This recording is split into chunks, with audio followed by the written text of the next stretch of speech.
안녕하세요 여러분, 반갑습니다. 물안개교회 김선주 목사입니다.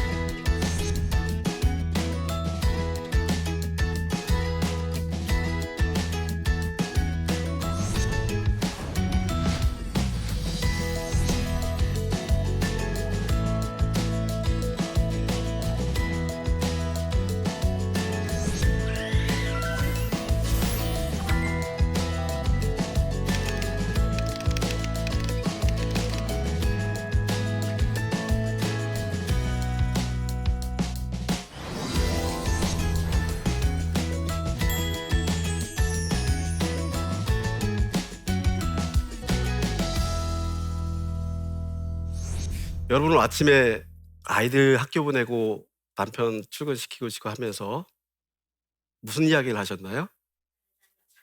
달 자느라고? 그게 전부였습니까? 그럼 저녁에는 무슨 이야기 하시죠? 잘 다녀왔냐고? 이것이 우리 시대의 비극입니다.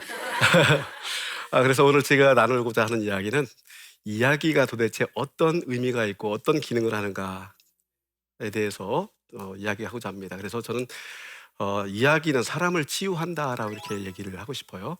그래서 그 이야기를 오늘 나눠드리도록 하겠습니다. 우리 교회의 모습입니다. 교회 길 건너편으로 그 복숭아 과수원입니다. 그래서 4월이 되면 복사꽃이 만개를 합니다. 그래서 복사꽃 건너편으로 제가 우리 교회를 바라봤습니다. 근데 제가 꽃으로 이야기하는 일이 있습니다. 여기 있는 이 아이들이 3남매입니다. 아이들이 어때 보여요? 예쁜데 가만히 잘 들여다 보세요. 그늘이 있어요. 네. 아기 때 아빠가 돌아가셨어요. 시골의 외할머니 집에 같이 삽니다. 엄마는 도시에서 직장 생활하고 엄마를 보지 못하고 살고 있어요. 엄마가 일주일마다 한 번씩 내려오는데 바쁘면 못 내려올 때가 훨씬 많습니다.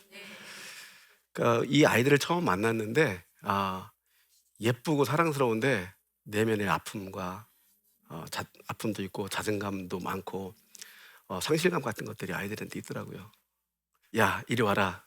그리고 교회 건너편에 있는 복숭아 밭으로 가서 저 복사꽃 꽃그늘에 가서 아이들하고 이야기를 시작했어요. 아이들이 이야기를 해요. 근데 아이들의 짧은 이야기 속에서 어떤 아빠에 대한 그림자들이 언뜻 비치는 거예요. 그리고 나서 아이들에게 제가 그렇게 했죠. 맨 마지막에 내가 너희들한테 이야기 하나 줄 테니까 앉아라. 그래서 그 클로버가 수북하게 자라나는 곳이 있습니다. 그 자리에 앉으면 거기가 좀 수북하게 자라나니까 거기가 좀 포근합니다. 푹신합니다. 애들 거기다 앉혀놓고 이야기를 들려줬어요. 야, 이 꽃이 왜 피게? 봄이니까 피지요. 그치, 봄이니까 피지. 근데 사실은 이 꽃은 하늘나라에 있는 아빠들이 1년에 한 번씩 아기들을 보고 싶으면 막 달려오는 때가 있는데 그때가 지금이야. 근데 그 아빠들이 우리한테 달려오다가 너무 우리가 많이 보고 싶어서 신발이 벗겨져서 신발이 떨어져가지고 꽃이 된 거야. 그런 이야기들을 아이들한테 해줬어요. 사람은 어차피 모든 사람들의 슬픈 감정도 가지고 있고 슬픈 감정을 통해서 또 그거를 자기들이 정화되기도 합니다.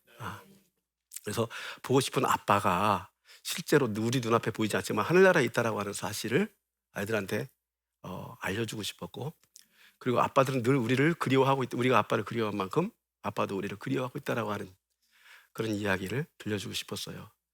그리고 아빠에 대한 이미지와 상징은 보이지 않는 곳이 있는 게 아니고 우리가 살아가고 있는 삶의 현장 속에서 늘 꽃처럼 우리의 곁에 가까이 있다.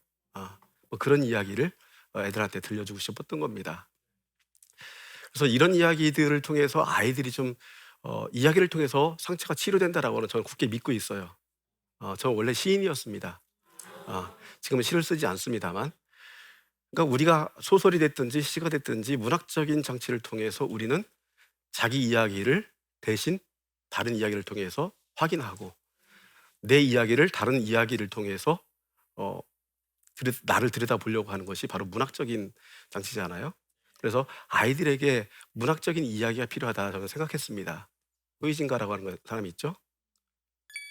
인간을 뭐라고 했습니까? 놀이하는 존재라고 했죠. 저는 이렇게 이해하고 싶어요. 이야기하는 인간. 인간은 이야기를 통해서 자기 삶을 만들어가고 자기 정체성을 찾아가기도 하고 강물처럼 흘러가면서 자기 생을 이어간다라고 저는 그렇게 이해하고 싶어요. 두 분의 할머니가 계시죠? 가정 예배 드리는 분이에요. 95세, 90세 이렇게 되시는데요. 저는 이야기를 할 때 어른들에게 이야기를 많이 들려달라고 해요. 이야기를 많이 들으려고 해요. 근데 그분들이 살아왔던 이야기들을 들어주는 것이 소통의 한 방법이기도 해요. 음. 내가 설교자라고 해서 목자라고 해서 설교하는 방식으로 내가 계속 가르치려고 설교하고 이렇게 되면 소통이 어렵습니다. 근데 이야기하다 보면 할머니들이 옛날 얘기를 많이 하세요. 저희들 교회는 겨울에는 일주일에 한 달에 2번씩 목욕을 합니다. 목욕 안 가시려고 그래요. 그럼 제가 막 협박을 합니다. 목욕 안 하면 병들어요, 할머니. 그래도 안 가시려고 그래요. 마지막 협박이 있습니다. 할머니 냄새 나면 손자들 안 와요. 그럼 거기에는 협박이 넘어갑니다. 목욕하러 가세요. 그럼 목욕하러 가다 보면 차창 밖을 바라보면서 그런 얘기를 하세요. 여기 옛날에 누가 살았는데 저 파란 대문집 몇째 딸 누구랑 어디로 시집 갔는데 여기 옛날에 우리 시숙이 장에 갔다가 술 먹고 오다가 여기에서 도깨비를 만났다는데, 그러니까 모든 거리마다 길거리마다 이야기들이 있어요. 우리는 그 단순한 공간 개념, 길이라고 생각하지만 그 길은 그 사람들이 살아왔던 시간의 흔적들이고 삶의 궤적이에요. 그래서 그 삶의 궤적들에 대해서 확인할 수 있고 그걸 바라볼 수 있는 사람만이 자기 삶을 풍요롭게 느낍니다. 그리고 오른쪽에 있는 할머니, 가마솥 옆에 있는 할머니, 우리 이금선 성도님이라는데 87세 되십니다. 9살 때 시집 오셨어요. 그 산골짜기, 우리 동네도 산골짜기인데 그 위에 몇 집 안 되는 외딴 집에 사시는데 먹을 것이 없으니까 아버지가 밥 숟가락 하나 덜려고 할머니를 시집 보낸 거예요. 민며느리로. 그래서 아랫동네로 시집 보냈는데 할머니가 추운 겨울에 옷보따리 하나 들고서 안 가려고 하니까 아버지가 눈을 부라리면서 안 가면 너 때려버리겠다 울면서 그 추운 겨울날 옷보따리 하나 들고 아랫마을로 내려온 거죠. 지금은 겨울이 춥지 않습니다. 예전에 비해서. 그죠? 옛날에는 빨래를 빨려면은 또랑물이 어는 거죠. 그러면 도끼로 이렇게 또랑물을 깨가지고 빨다가 이 옷가지라도 하나 이렇게 얼음 밑으로 떠내려 가게 되면 그걸 못 찾는 거예요. 지금 뭐 양말 한 짝 잃어버리는 거 대수도 아니지만 이 당시에는 옷가지 하나 잃어버리게 되면 그건 큰 재산입니다. 옷 하나 사기 어려운 시대였기 때문에 그럼 시어머니한테 혼나고 물 깃고 밥하고 9살 때부터 밭에 나가서 밥 메고 일한 거예요. 그래서 시어머니랑 80리길을 장에 갔는데 소금 2마를 머리에 이고 오는데 시어머니가 그 흔한 장터에 흔한 널려있는 국밥 한 그릇 먹고 가자 소리를 안 하고 빈 속에 오는 거예요. 80리길을 걸어서 2마를 지고 오는데 그때 10살 때라고 해요. 10살이면 초등학교 3학년이죠. 초등학교 3학년짜리가 소금 2마를 지고서 걸어서 옵니다. 근데 시어머니가 한 번도 야, 너 힘들지 내가 같이 이어갈게 나 줘라 그런 얘기를 안 하신 거예요. 80리길을 빈 속으로 소금 2마를 이고서 소구름 하면서 이 10살짜리 소녀 아이가 걸어온 겁니다. 저 할머니의 삶 속에서 인생 가운데는 그것이 아픔과 상처로 남아있는 거예요. 그런 일들이 저 할머니가 지금 87세를 살아오면서 계속해서 쌓였는데 지금에 와서는요, 젊어서는 그것은 상처고 아픔이지만 지금은 그것은 이야기로 남아있습니다. 상처라기보다는 이야기로 남아있어요. 그래서 그런 이야기를 함으로 말미암아서 누군가에게 끊임없이 들려줌으로 말미암아서 그 이야기를 강물처럼 누군가에게 흘려보냄으로 말미암아서 자기 안에 있는 상처들을 스스로 치유하고 있는 거예요. 이야기하지 않는 상처는 반드시 질병으로 나타납니다. 상처는 이야기함으로 치유될 수 있어요. 그래서 상처받은 사람들은 너 이렇게 하니까 상처받아서 이렇게 해야 돼, 그렇게 하면 안 돼, 이게 아니고 상처받은 사람의 이야기를 오래도록 들어줘야 됩니다. 이거 뭐라고 해요? 이야기하면서 치유되는 거? 카타르시스라고 하죠. 그래서 우리가 아라비안 나이트라고 하는 거 아시죠? 천일 야화. 샤리아르라고 하는 페르시아의 왕이 있었습니다. 페르시아에서 저 인도까지 큰 여러 나라를 제국을 다스리고 있는 왕이 있었는데, 그 샤리아르 왕의 동생도 왕이었습니다. 작은 지역, 작은 나라를 다스리고 있는 왕이었는데, 어느 날 동생이 근심 어린 표정으로 왕에게 왔어요. 그러더니 다시 얼굴이 밝아집니다. 왜 그러니? 그랬더니, 형, 내 아내가 왕비가 나 없을 때 이 궁중에 있는 내시들하고 남자들하고 아주 난잡하게 노는 걸 내가 봤어. 그런데 너 근데 왜 이렇게 슬픈 일이 있는데 왜 밝아졌니? 그러니까 내 아내만 그런 줄 알았더니 형수도 그러더라. 그래서 위로받았어. 근데 이 샤르야르 왕이 그때부터 여성에 대한 혐오감이 생깁니다. 그래서 자기 아내와 같이 불륜을 저질렀던 이 사람들을 전부 다 처형합니다. 사형시켜버려요. 그리고 나서 새 장가를 갑니다. 처녀들을 아내로 맡고 하룻밤을 자고 그 다음날 그 처녀를 죽여요. 그래서 그 일이 계속 반복됩니다. 동생도 똑같아요. 동생도 형과 같이 그렇게 반복적인 살인 행위를 저지릅니다. 근데 결국 극심하게는 결국 나라에 처녀가 남아있지 않을 정도였던 상황까지 가게 된 거죠. 근데 어느 날 어느 신하의 딸이 아버지에게 얘기합니다. 아빠, 나 임금에게 시집 보내주세요. 이 신하가 깜짝 놀랍니다. 너 죽으려고 그러니 왜? 그래도 보내주세요. 저는 안 죽을 자신 있습니다. 근데 결국은 딸의 간청을 못 이겨서 결혼시켜줍니다. 결혼한 첫날 밤에 이 시르하자드라고 하는 이 왕비가 이야기를 합니다. 왕에게 재미있는 이야기를 해줍니다. 그런데 이야기의 결론을 안 내려요. 이야기의 끝은 다음날 내일 들려드리겠습니다. 그러니까 이 왕은 그 이야기의 결말이 궁금해가지고 이 왕비를 못 죽이는 거예요. 그 얘기를 끝까지 들은 다음에 죽여야겠다. 끝까지 이야기를 하는데 그 이야기가 1001일 동안 이어집니다. 그래서 1001야화예요. 아라비안 나트라고 하는 제목이. 그런데 이 왕이 1001일 동안 그 이야기를, 왕비 이야기를 쭉 들으면서 마음이 상처가 회복됩니다. 여성에 대한 어떤 혐오감이 사라지게 되고 그 왕비를, 시라자드 왕비를 진정으로 사랑하게 됩니다. 그리고 그 왕의 동생도 그 왕비 때문에 왕비의 여동생과 같이 결혼을 하게 됩니다. 그리고 살인 행위를 멈춥니다. 그래서 이 천일야화의 이야기는 그냥 재미있는 여러 가지의 이야기가 아니고 상처받은 사람을 치료하는 이야기입니다. 이야기를 통해서 치료되는다는 얘기예요.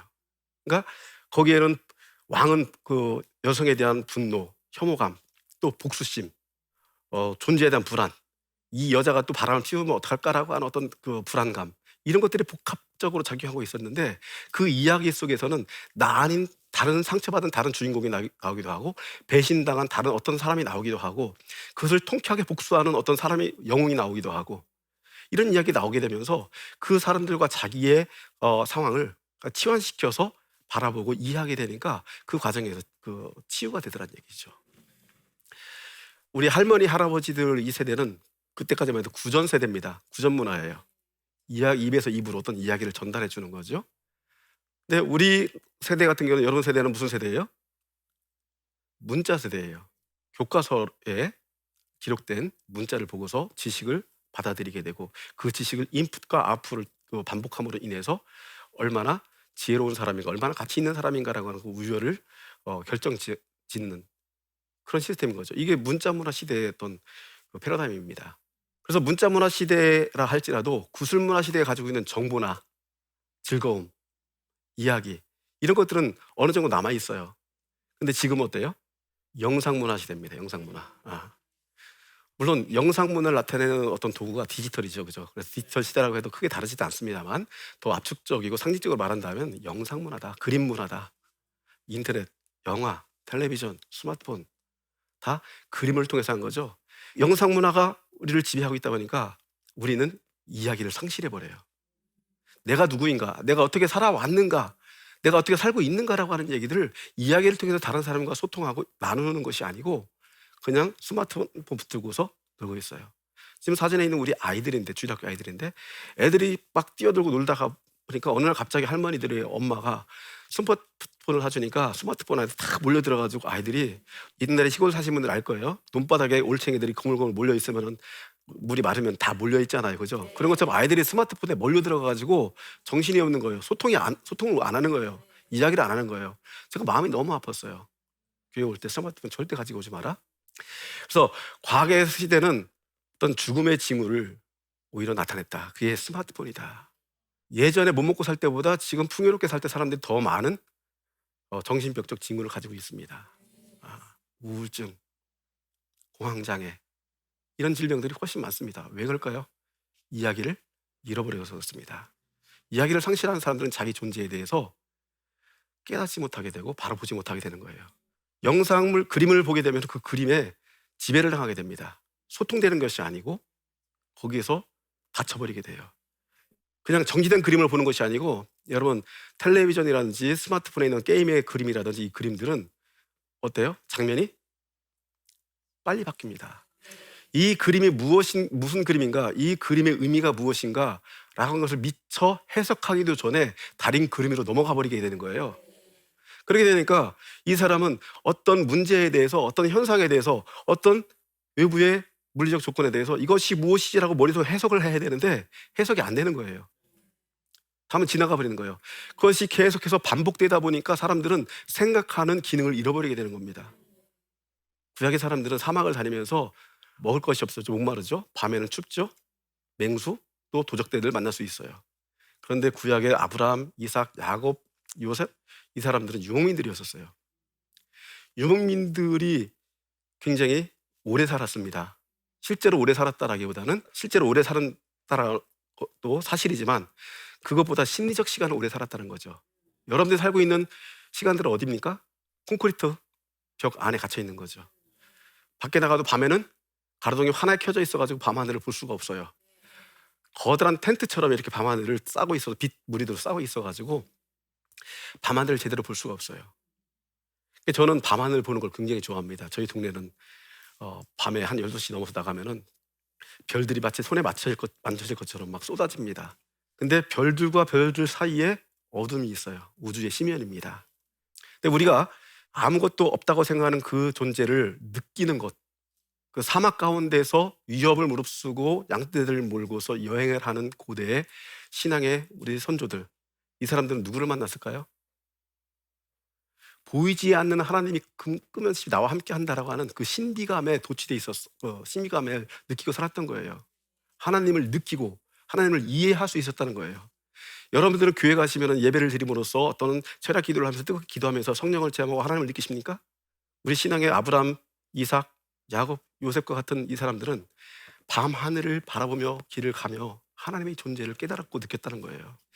그러면서 그들은 하나님과 일상에서 대화하고 삶 속에서 하나님을 만나고 그러면서 그들은 이야기를 만들어 갔습니다. 그것이 하나님과 나와의 사이에서 느꼈던 감정이고 자기 존재감이고 그런 속에서 그들은 끊임없는 이야기를 만들었어요. 그래서 하나님과 대화한 과정, 하나님과의 이야기, 이것이 바로 구약성경이고 신약성경이라고 합니다. 그래서 성경도 이야기를 읽게 되면 굉장히 이야기가 풍요롭게 되고 깊은 성찰을 할 수가 있게 돼요. 딱딱한 어떤 도구마, 교리적 방법으로 성경을 읽게 되면 굉장히 딱딱하고 힘듭니다. 그래서 여러분들이 성경을 이야기를 읽고 여러분들의 이야기를 삶 속에서 만들어 가시기 바랍니다. 여러분들의 삶 속에서 자녀들과 들으세요. 귀찮더라도. 오늘 학교에서 무슨 일이 있었니? 오늘 어떤 일이 있었어? 얘기 좀 들려주면 안 되겠니? 그리고 오늘 내가 누구를 만나서 했던 얘기, 이야기를 같이 나누는 시간을 가져야 됩니다. 애들은 그런데 싫어해요. 시간 없는데 짜증나 죽겠어. 왜요? 모든 것을 인스턴트식으로 살아가기 때문에 그래요. 필요한 정보만 엄마가 하고 싶은 얘기, 그래, 엄마 하고 싶은 얘기 뭐야? 그것만 간단하게 얘기해줘. 보통 아이들이 그렇게 생각해요.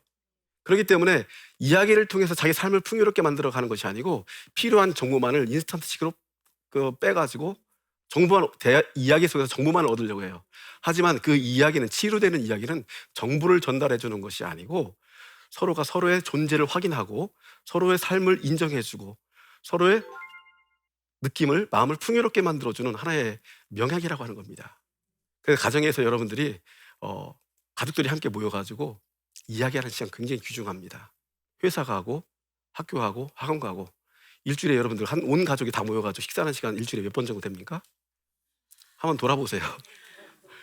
아, 이거 불행입니다. 우리는 미래의 행복을 위해서 오늘의 행복을 포기하고 살려고 사는 쪽으로 많이 가고 있어요. 근데 미래의 행복을 오늘의 행복을 포기한 대가로 미래의 행복이 온다라고 보장할 수 있습니까? 아니죠. 아닙니다. 그래서 학원을 보내고 스마트폰을 사주고 컴퓨터를 사주고 인터넷을 하고 그러면은 그런 모든 기능들을 통해서 그런 기계적 장치를 통해서 우리가 정보도 더 많이 받아들이고 어떤 일도 공부하는 데도 학습 효과도 좋고 더 좋을 거 효율적이다라고 그렇게 생각하는데 효율성 면에서는 좋지만 그것이 과연 우리가 추구하는 그 행복을 그것이 가져다 줄 수 있느냐? 그건 장담하기 어렵습니다. 다만 그건 가능성이지. 오늘은 오늘을 행복해야 됩니다. 내일의 확실하지 못한 행복을 위해서 오늘의 행복을 포기하고 내일의 어떤 결과를 위해서 오늘의 이야기를 여러분 포기하지 마십시오. 이야기하십시오.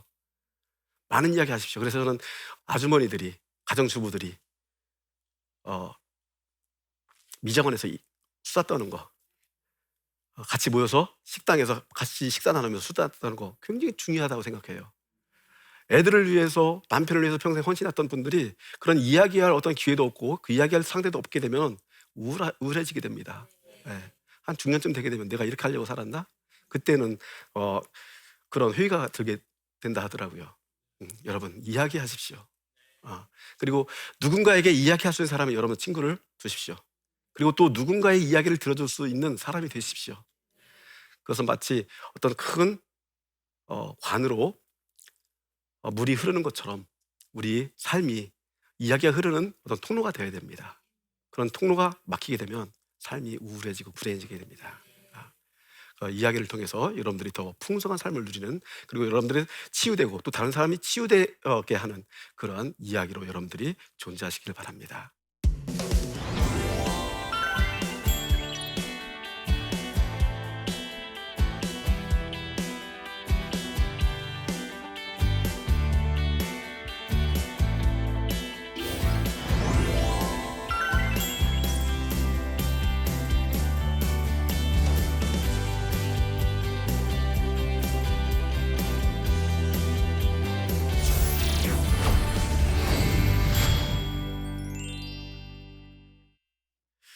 예, 우리가 이야기 나누는 동안 질문이 들어왔습니다. 그래서 그 질문에 답변하는 시간 갖도록 하겠습니다. 첫 번째 질문이 교회에 다니지 않는 분들을 전도할 때 어떤 이야기를 통해 다가가면 좋을까요? 중요한 질문입니다. 우리는 보통 전도할 때 내가 이야기를 누군가에게 한다는 얘기죠. 보통 우리가 하는 얘기는 예수 믿고 천국 가세요. 예수 믿고 복 받으세요. 우리 교회에 나오세요. 이 이야기합니다.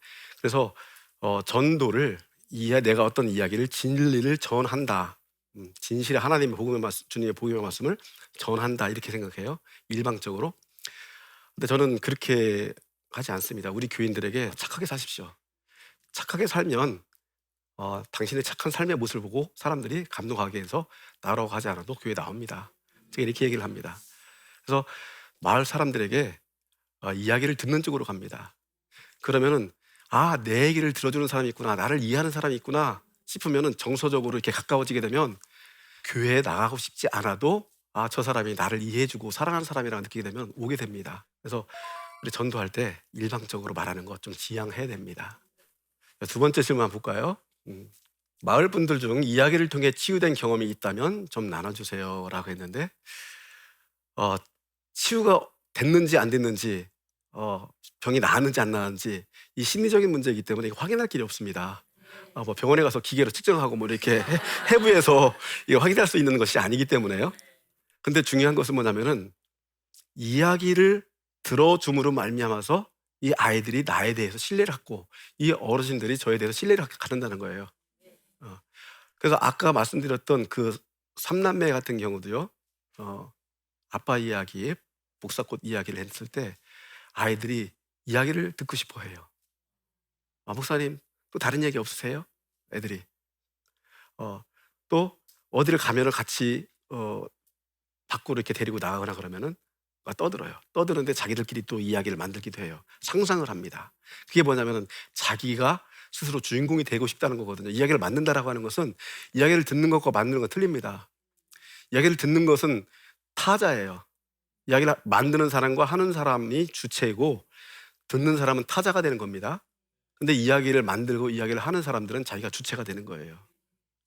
그래서 아이들이 이야기를 만들어 갑니다. 그게 뭐예요? 타자에서 주체의 영역으로 아이들이 회복되었다는 얘기입니다. 그리고 할머니들이 나에 대해서 신뢰를 갖는다라고 하는 것은 뭡니까? 소외된 곳에서 아무 얘기도 누구한테도 얘기할 수 없는 곳에서 얘기할 수 있는 어떤 대상이 생겼다라고 하는 것은 하나의 이야기 통로가 만들어졌다. 관계가 좋은 관계가 이루어졌다. 그게 치유되는 거라고 치유라고 말할 수는 없지만 확정적으로 말할 수 없지만 치유됨의 증후다. 저는 그렇게 말하고 싶어요. 지금까지 이야기는 사람을 치유한다라고 하는 제목으로 여러분과 함께 말씀 나눴습니다. 여러분 이야기가 사라지신 시대입니다. 여러 가지 영상 미디어가 우리의 시각을 지배하고 있습니다. 그러므로 말미암아 우리의 모든 생각과 통찰력과 모든 존재 의식을 무너뜨리고 있습니다. 여러분 이야기를 통해서 여러분 삶을 회복하시기 바랍니다. 이야기를 통해서 여러분들의 가정과 여러분에 속한 그 공동체를 여러분들이 회복하시기 바랍니다. 치유받으시기 바랍니다. 감사합니다.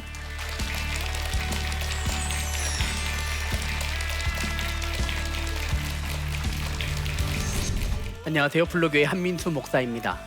지금 이 시대는 한국교회 교회학교의 위기입니다. 열심히 노력하고 열심히 아이들을 모은다 할지라도 아이들이 모이지 않는 이 시대입니다. 어떻게 하면 될까요? 주저앉을 수는 없습니다. 다시 일어서야 되죠. 우리는 우리 어린 아이들을 예수님의 거룩한 제자로 만드는 데 사명을 가지고 있습니다. 어린이 주일을 맞이하여 이 나침판을 통하여 한국교회에 새 희망을 주고자 합니다. 여러분 다시 일어섭시다. 많은 시청 부탁드립니다. 이 프로그램은 시청자 여러분의 소중한 후원으로 제작됩니다.